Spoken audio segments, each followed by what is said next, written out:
यमदूतों को समझाया पर वो नहीं माने, तो वो पिटाई करी कि यमदूतों को अंत में छोड़ छाड़ के भगना पड़ा, और यमदूत भाग गए तो विष्णुदूत भी गायब हो गए। अब अजामिल उठ के बैठ गया, क्या मैं सपना देख रहा था, कैसी कैसी बातें कर रहे थे, जो भी हो, पर इतना मैं मान गया कि प्रभु ने मुझे मौका दिया है संभलने का। धोखे से प्रभु का नाम निकला पुत्र के बहाने तो बच गया यमदूतों की यातना से, और प्यार से सचमुच प्रभु को ही पुकारा होता तो भगवान जाने क्या हो जाता। अजामिल को वैराग्य हुआ, सब छोड़ छाड़ के गंगा तट पर गया, खूब भजन किया, अंत में मुक्त हो गया। और यमदूतों ने यमराज के घर जाकर के कालदंड फेंक दिया, आज के बाद नौकरी नहीं करेंगे। क्यों भाई? बोले आपकी आज्ञा से उस पापी को पकड़ने गए और उल्टा पिट के चले आए वापस। पर तुम्हें किसने मारा और क्यों मारा?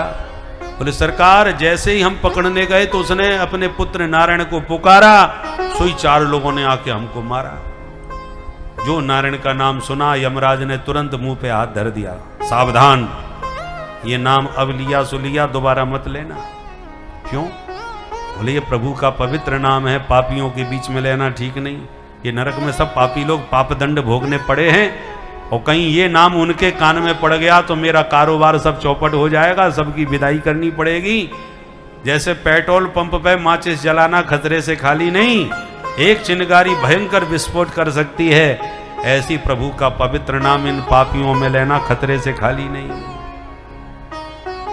यमदूत बोले तो ऐसा क्या चमत्कार है प्रभु के नाम में, हमें भी बताओ। यमराज बोले इतनी पिटाई खाने के बाद में भी चमत्कार समझ में नहीं आया? अरे धोखे से उसने प्रभु का नाम लिया तो तुम उस पापी को छू नहीं पाए, और जो प्यार से प्रभु का नाम लेते हैं उनको तो तुम देख भी नहीं पाओगे। इससे ज्यादा नाम की महिमा तुम्हें और क्या बताऊं मैं।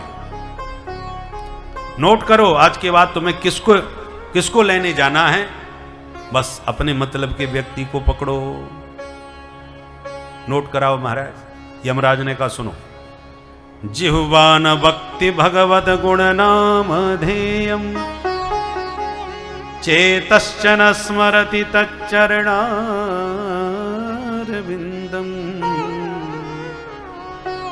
कृष्णाय नो नमति यद शिर एकदापि तानानयध्वमसतो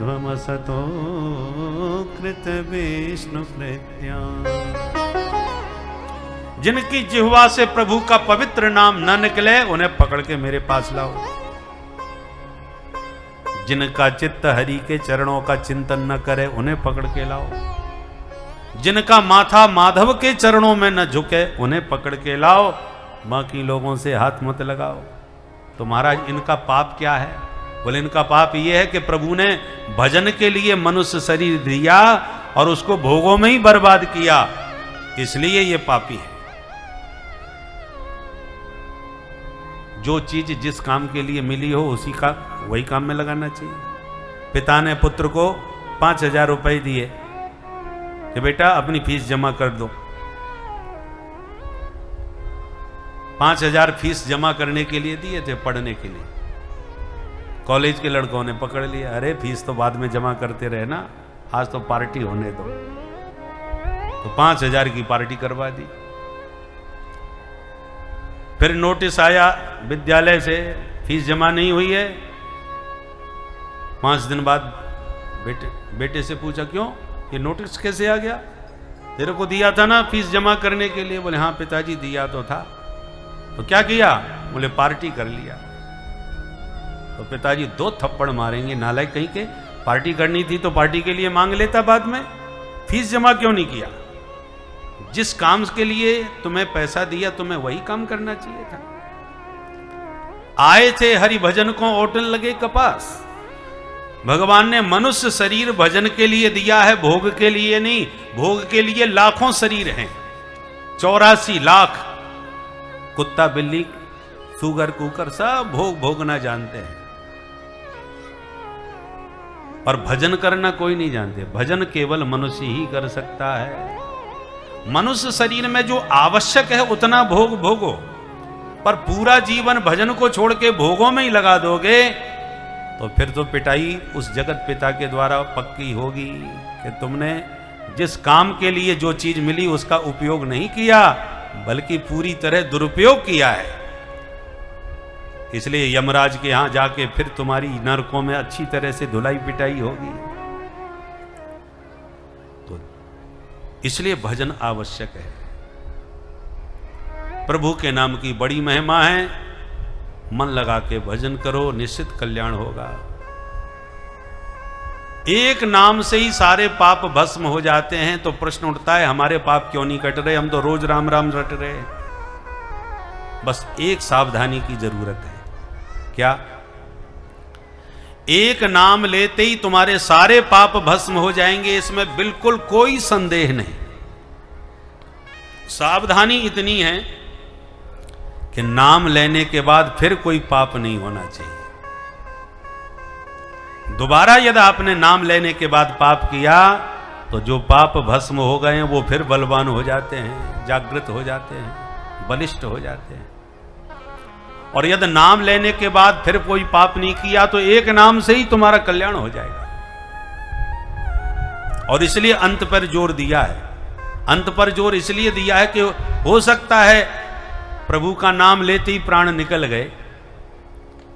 जिनका खूब अभ्यास होता है प्रभु के नाम का, तो हर समय वही नाम लेते हैं, सीताराम सीताराम सीताराम। वो बात भी करते हैं तो सीताराम, लड़ते झगड़ते हैं भी तो सीताराम। बोले महाराज, बोले ऐसा करूंगा कि सीताराम, एक थप्पड़ में सीताराम। उनका सब काम, हाँ महाराज सीताराम,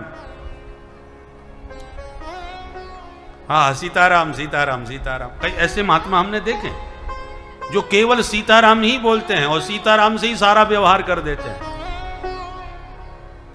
बोले सीताराम तो सीताराम सारा हर व्यवहार उनका सीताराम से।